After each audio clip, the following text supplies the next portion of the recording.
Alright, so I'm back out here and replacing the fuel pump.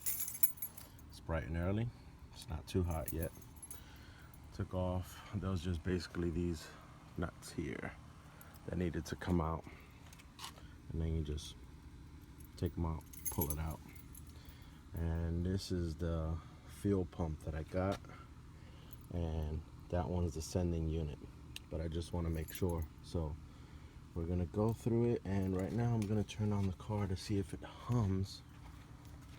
But I know it's a fuel pump. But we're gonna try it anyway.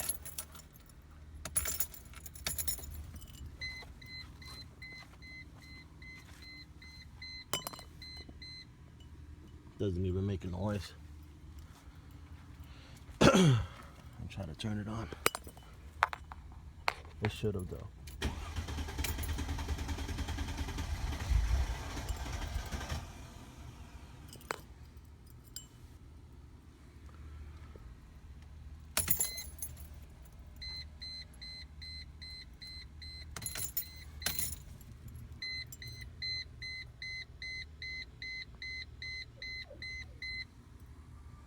I don't even hear it. I'm gonna replace it. I'm gonna keep on trying it to make sure, and put the pressure on it also, just to make sure. Be right back. Right. So this is what it looks like as it's coming out. Okay, as you can see, this is the first and the original. You could tell because the way it is. And when I took this off of this, it was like that. Pop this out. By the way, I just wanted to tell you, this is a bitch to take out, but you want to go lefty loosey. Okay, as you can see, I had to use a screwdriver and a hammer.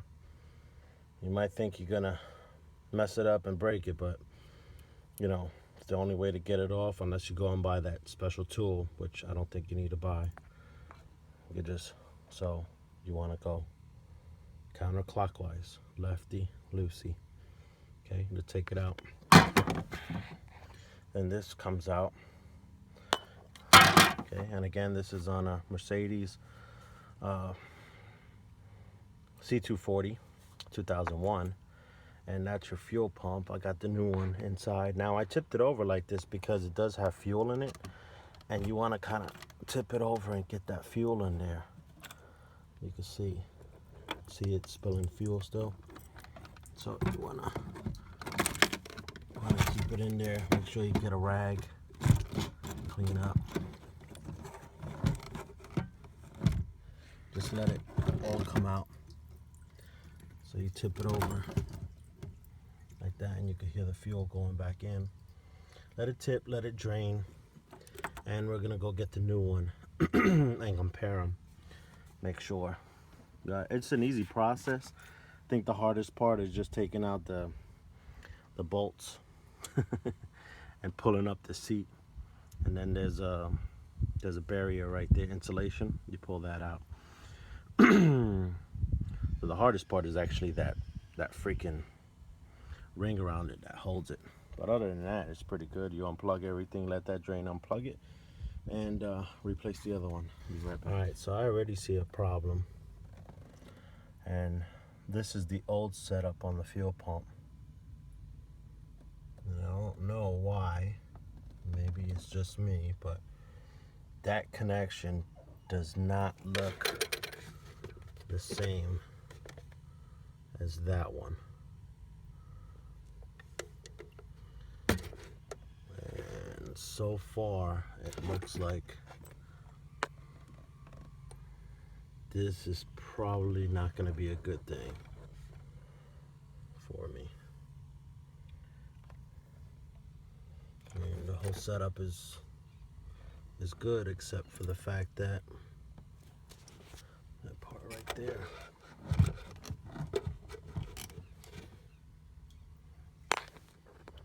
This adapter and this one look totally off. So let's check it out.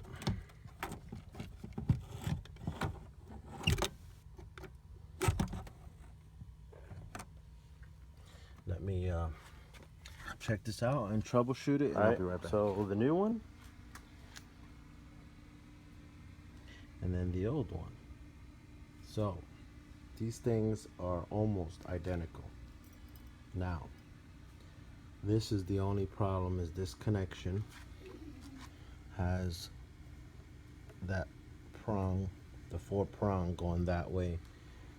This one has that kind of connection.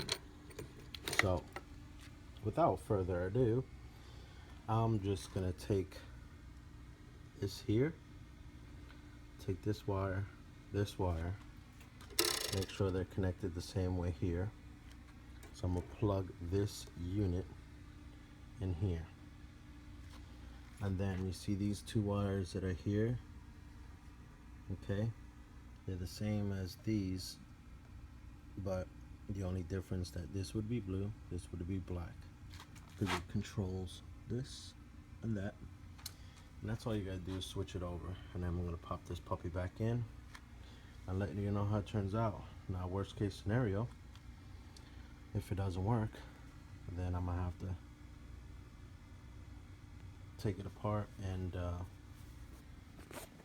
send it back, which I don't know if I could do that because it's gonna be full of gas.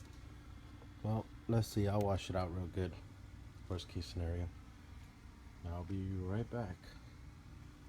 So just to confirm, okay, this piece here, the connector is different on this one. That's holding it there. You got your positive and your negative, okay, which easily pull out with you could take a little needle nose, pull them out. Okay, what you want to do is take this same setup, put it here. This is only if you get the wrong part. If not, you can just return it and wait if you want, but I can't wait no longer. I've been without a car for a week. So you put them there, right? So now you got your new plug. Now the only thing left is these 2 leads here, okay? And then you want to make sure they match up with these. So these pull out, okay? So when I pull these out, this same setup arrangement on these same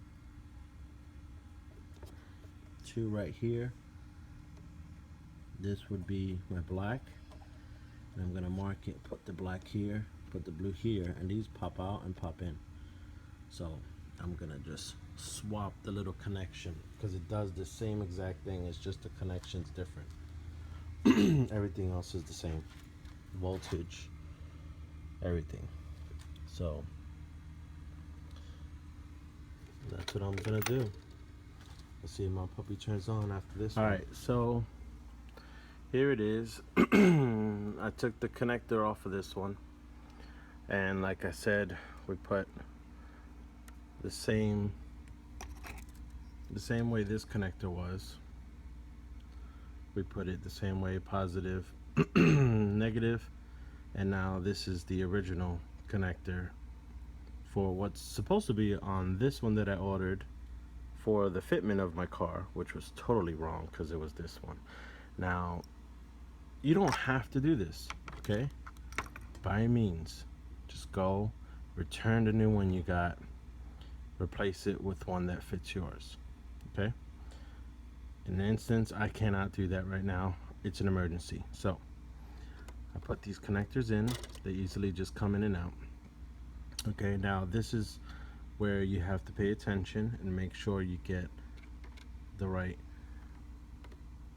pieces back. So what I did was I took my soldering gun, as you can see, and I took off one lead, which was the black lead, which on here, on the old one, I marked this one as my black one right here. So now I'm gonna strip this wire and connect that one there. Now I have this hooked up because I just want to make sure I keep it that way, and then strip this one, desolder this one, and then plug that one into there, and everything should work fine, and I don't have to wait on a replacement. So let's get that done and get this installed. It usually takes like 15-20 minutes just to install one of these, but this is taking me an extra hour because I have to do all this extra work that you do not have to do, but I just wanted to show because I thought it was very interesting, and if I get my car working, you know that I am the man. Just kidding. Alright, so I installed I put the old cap back in, but oh well. Put the fuel pump in, and let's see what happens now. Oh, turn it on. Gosh, see.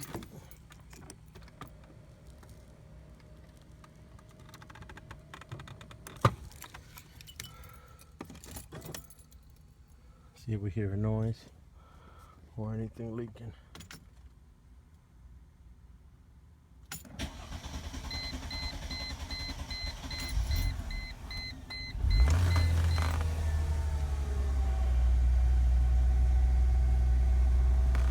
Huh.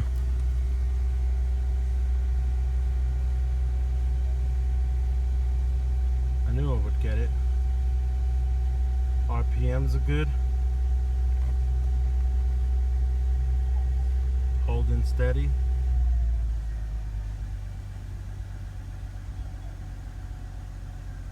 Everything looks good. I fixed it. Alright, there was a fuel pump. Let's make sure she's not leaking or anything, and just keep it running for a while and see what happens.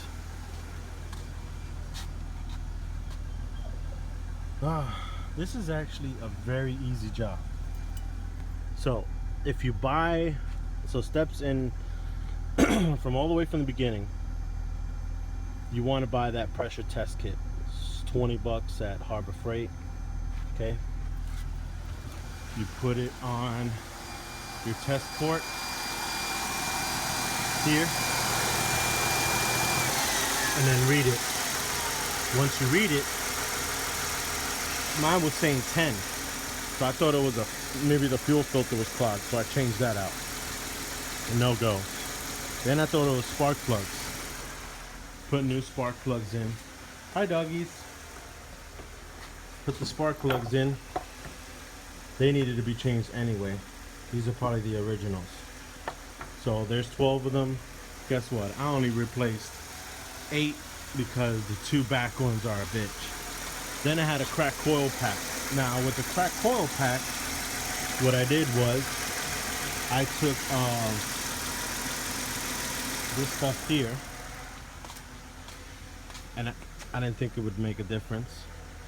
So I just put some liquid tape on it because it was just very fine little cracks. So right now she is running golden.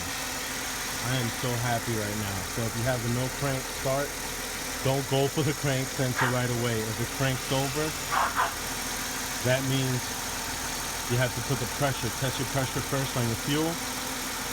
If it's at 10 or anything below, or even 20 and below, it's your fuel pump going. Now, I ordered a fuel pump. I paid about $80 and took the back seat out, no problem. The hardest part was this right here, which I'm gonna end up tightening up because I loosened it and I didn't want to tighten it up till I made sure that that was it. And that's exactly what it was. And I hope everybody learns from this. This was a great adventure on this vehicle. Now they do have a lot of stuff that goes wrong with them, but I really like this engine. I like the way you could fit into it. A big person like me, I could get around pretty easy. The hardest was the crankshaft position sensor, which is back there. There goes your mass sensor. I cleaned that out. Got everything back, and she's running good. I even changed out the temperature sensor for the coolant, just in case that was going. It was only about $20. Changed that out. Most expensive was the fuel pump, and that was the main reason why she didn't start. She's purring like a kitten right now. I'm so happy. Alright, YouTubers, God bless y'all, and hope y'all learned from this video. Kevlar, I'm out.